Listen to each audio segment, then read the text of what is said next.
Hi friends, Bharati here. Welcome back to Mr. and Mrs. Bharati channel.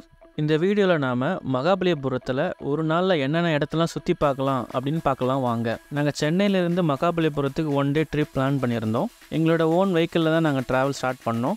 Morning பிரேக்ஃபாஸ்ட்லாம் முடிச்சுட்டு ஒரு 7:30க்கு நாங்கள் வீட்டிலேருந்து கிளம்பி அரௌண்ட் ஒரு 10:30 டைம் மார்னிங் பார்த்திங்கன்னா நாங்கள் மகாபலிபுரம் ரீச் ஆனோம். நம்ம பார்க்குற இந்த இடம் தான் மகாபலிபுரம். ஒன்ஸ் ரீச் ஆனதுக்கப்புறம் நம்ம டிக்கெட் வாங்குகிற கவுண்டரு.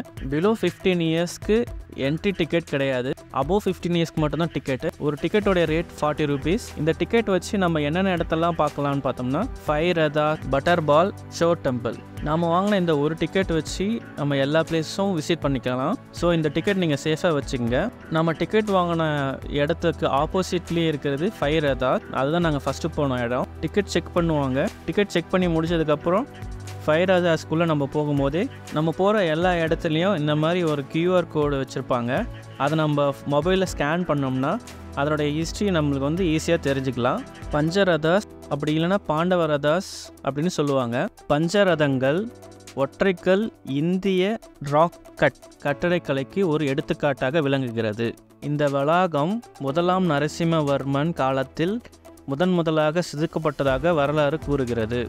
5 ரதங்கள், அதாவது தர்மராஜ ரதா, பீம ரதா, அர்ஜுன ரதா, நகுல சகாதேவ ரதா, திரௌபதி ரதா. இந்த 5 ரதங்களில் சிறியதாக காணப்படுவது திரௌபதி ரதம். அர்ஜுனன் ரதம் 2 அடுக்கு விமானத்தோடு கருவறையும் முகமண்டபத்தையும் கொண்டுள்ளது. பீம ரதம் நீண்ட செவ்வக வடிவ மண்டபத்தையும் நாட்டுக்கூரை போன்ற வடிவுடைய விமானத்தையும் கொண்டுள்ளது. 3 தளங்களுடைய விமானம் சிகரத்தோடு தர்மராஜ ரதம் காணப்படுகிறது. அர்ஜுனன் ரதத்திற்கு எதிரே தெற்கு நோக்கி அமைந்துள்ள நகுல சகாதேவ தூங்கானை மாட அமைப்பை கொண்டுள்ளது.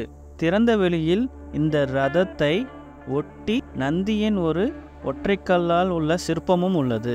மகாபலிபுரத்தில் உள்ள அனைத்து நினைவு சின்னங்களையும் இந்திய தொல்பொருள் ஆய்வு, அதாவது ASI மற்றும் யுனெஸ்கோ உலக பாரம்பரிய தளத்தின் பகுதியாக 1984ஆம் ஆண்டு யுனெஸ்கோவால் பொறிக்கப்பட்ட மகாபலிபுரத்தில் நினைவு சின்னங்களின் குழுவாக உள்ளது இந்த 5 ரதங்கள். இவற்றை போன்றே ஒற்றைக்கல்லில் யானை சிங்க வடிவிலான ஒரு அமைப்பும் இங்கு உள்ளது. நாங்கள் பஞ்சரதாஸ் பார்த்து முடிச்சுட்டு கொஞ்சம் டிஸ்டன்ஸ் ட்ராவல் பண்ணி போனால் உலகநேஸ்வரர் டெம்பிள் ரீச் ஆனோம். இங்கே அதே டிக்கெட் காமிச்சு என்டர் ஆனோம். உலகநேஸ்வரர் கோயில் 8ஆம் நூற்றாண்டில் கட்டப்பட்டது. இது மகிஷாசுரமர்தினி மண்டபத்திற்கு நேரடியாக ஒரு குன்றின் மீது அமைந்துள்ளது. இது நகரத்தின் இயற்கை காட்சிகளை வழங்குகிறது. இந்த கட்டிடம் உலகநாத கோவில் என்று அழைக்கப்படுகிறது. இருப்பினும் அதன் அசல் பெயர் உலகநேஸ்வரர். பொருள் நெற்றியின் பிறை சந்திரன் அல்லது ஞானக்கண் கொண்ட சிவன் கோயில். வெளிப்படும் பாறையில் வெட்டப்பட்ட படிகளின் தொடர்ச்சியாக மட்டுமே இந்த கோயிலை அணுக முடியும். நம்ம படி மேலே ஏறி போய் சாமி பார்த்தபோது உலகநேஸ்வரர் கோயிலுக்கு கீழே இருக்கிறது தான் வந்து மகிஷாசுரமர்தினி மண்டபம் குகை கோயில் என அழைக்கப்படுகிறது. பல்லவ வம்சத்தின் 7ஆம் நூற்றாண்டின் பிறப்பகுதியில் இருந்து இந்திய பாறை வெட்டப்பட்ட கட்டிடக்கலைக்கு ஒரு எடுத்துக்காட்டாக விளங்குகிறது. இது கலங்கரை விளக்கத்திற்கு அருகில் உள்ளது. குகை சுவர்களில் 3 நேர்த்தியாக செதுக்கப்பட்ட சித்திரங்கள் முக்கியமானவை. முதலில் விஷ்ணு 7 தொப்பிகள் கொண்ட பாம்பின் மீது சாய்ந்திருப்பது. குகை கோவிலின் முக்கிய தெய்வம் துர்கா. எருமை தலைவன் மகிஷாசுரனை கொன்றது. 3வது கருவறையில் சிவன் சிற்பம் உள்ளது. மகிஷாசுரமர்தினி மண்டபத்தை பார்த்து முடிச்சதுக்கப்புறம் பக்கத்திலே இருக்கிறது லைட் ஹவுஸ். இதுக்கு 10 மணிலேருந்து 1 மணி வரைக்கும், அதுக்கப்புறம் ஈவினிங் 3லேருந்து 5 o'clock வரைக்கும் எல்லா நாளும் இருக்கும். ஆனால் மண்டே மட்டும் லீவு. நாங்கள் போன டைம் வந்து 1 o'clock ஆனதுனால எங்களால் லைட் ஹவுஸ் பார்க்க முடியல, க்ளோஸ் பண்ணிட்டாங்க. இந்த லைட் ஹவுஸ் பார்த்தோம்னா 2011 முதல் சுற்றுலா பயணிகளுக்காக திறக்கப்பட்டுள்ளது. இதெல்லாம் நம்ம பார்த்து முடிச்சுட்டு வெளியில் வந்துட்டு கொஞ்சம் தூரம் நடந்து வந்தோம்னா அடுத்த சிற்பக்கலை பார்த்தோம்னா முற்றுப்பெறாத அர்ஜுனன் தவம். மகாபாரத புராண கதை அடிப்படையாக கொண்டு செதுக்கப்பட்ட அர்ஜுனன் தவம் போன்றே காணப்படும் மற்றும் ஒரு முற்றுப்பெறாத பெரிய சிற்ப காட்சி இதுவாகும்.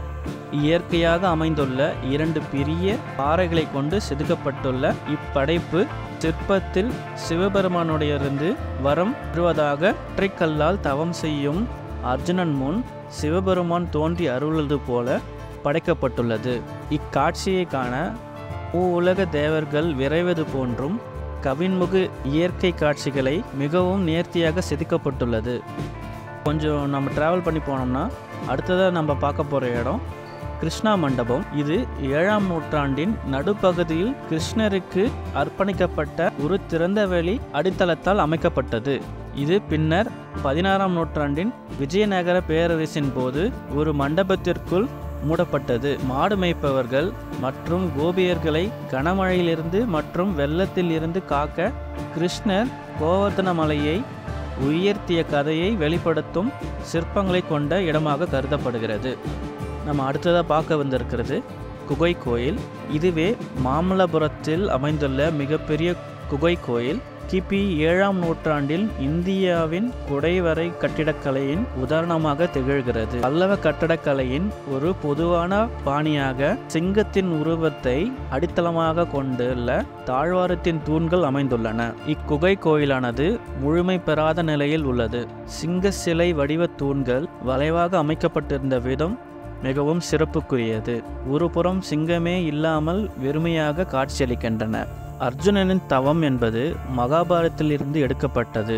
கங்கையின் வம்சாவளி மற்றும் அர்ஜுனனின் தவம் பல்லவ பாரம்பரிய தளத்தில் கல்களால் செதுக்கப்பட்டுள்ளது. இந்தியாவில் எங்கும் காணப்படாத சிறந்த இந்திய பாறை சிற்பத்தின் கேன்வாஸ் ஆகும். கங்கை நதியை குறிக்கும் தண்ணீரை வெளியேற்ற பாறையின் உச்சியில் ஒரு தண்ணீர் தொட்டி இருந்தது. சிவனின் தலையில் கட்டப்பட்டிருந்த கங்கையின் தலையிலிருந்து கங்கை நீர் இறங்குவது போன்ற தோற்றத்தை அளிக்கிறது.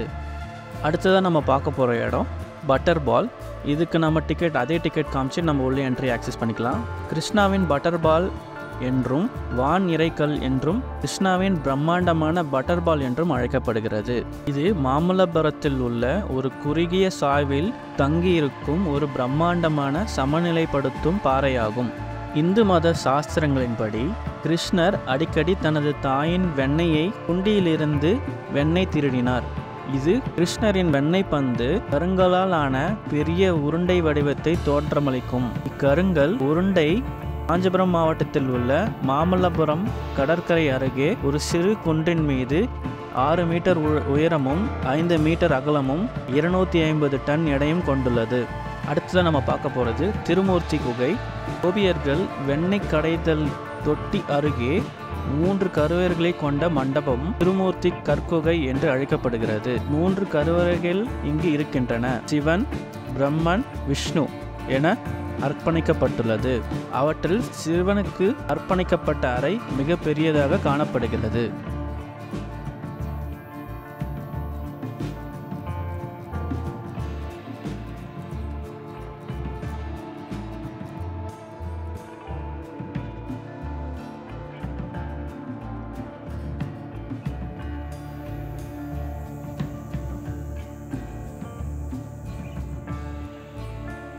நாங்கள் பட்டர் பால் பார்த்து முடிச்சதுக்கப்புறமா நாங்கள் அடுத்தது லஞ்சு சாப்பிட போனோம். மகாபலிபுரத்தில் இருக்கிற அடையார் ஆனந்த பவன் A2B ஹோட்டலுக்கு லஞ்ச் சாப்பிட போயிருந்தோம். மீல்ஸ் ஆர்டர் பண்ணியிருந்தோம். ஒரு சின்ன கப்பில் ஸ்வீட், உருளைக்கிழங்கு பொரியல், தயிர், சாம்பார், கீரைக்கூட்டு, ரசம், காரக்குழம்பு, அப்பளம், ரைஸ்லாம் கொடுத்துருந்தாங்க. நாங்கள் லஞ்ச் சாப்பிட்டு முடிச்சுட்டு அடுத்ததான் நாங்கள் ஷோர் டெம்பிள் கடற்கரை கோயில் பார்க்க போயிருந்தோம். அடுத்ததான் நம்ம பார்க்க வந்திருக்கிற இடம் ஷோர் டெம்பிள், அதாவது கடற்கரை கோவில். நம்ம முதல்ல வாங்கின டிக்கெட்டு வச்சு நம்ம உள்ள என்ட்ரி ஆக்சஸ் பண்ணிக்கலாம். ஒருவேளை நீங்கள் டிக்கெட் வாங்கலை அப்படின்னா நம்ம என்ட்ரன்ஸ்லேயே டிக்கெட் கவுண்டர் இருக்கும். இங்கே கூட நம்ம செப்பரேட்டாக அதை வாங்கிக்கலாம். மாமல்லபுரம் கடற்கரை கோயில் என்பது தமிழ்நாட்டின் முதலில் அமைக்கப்பட்ட கட்டுமான கோயிலாகும். இது 2ஆம் நரசிம்மவர்மன் பல்லவனால் கட்டப்பட்டது. தமிழ்நாட்டின் தொல்பொருள் துறையினால் பாதுகாக்கப்பட்டு வரும் 440 புராதன சின்னங்களுள் ஒன்றாக இக்கோயில் அமைந்துள்ளது.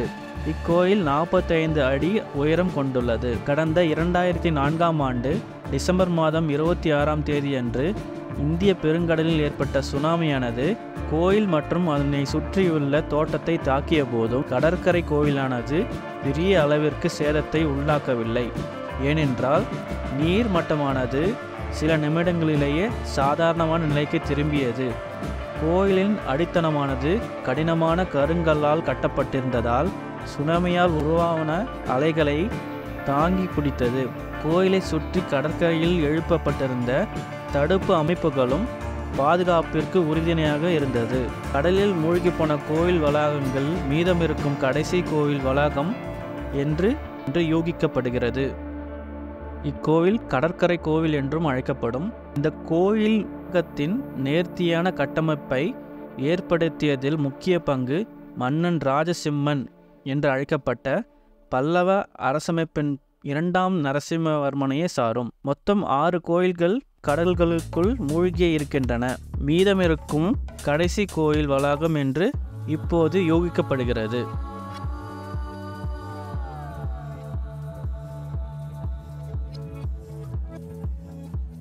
நாங்கள் ஷோர் டெம்பிள் பார்த்து முடிச்சுட்டு ஈவினிங் ஒரு 5:30 டைமில் நாங்கள் பீச்சுக்கு போயிருந்தோம்.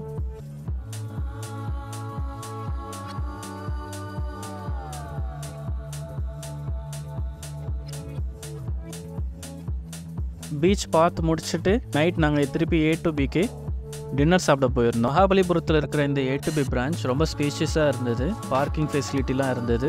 சாப்பாடும் ரொம்ப டேஸ்ட்டாகவே இருந்தது. ஃபஸ்ட்டு நாங்கள் இட்லி ஆர்டர் பண்ணோம். அதுக்கப்புறம் பிளெயின் கீ ரோஸ்ட் ஆர்டர் பண்ணோம்.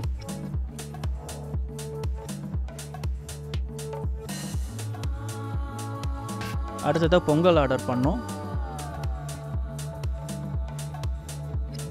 ஃபைனலாக ஃபில்டர் காஃபி ஆர்டர் பண்ணோம்.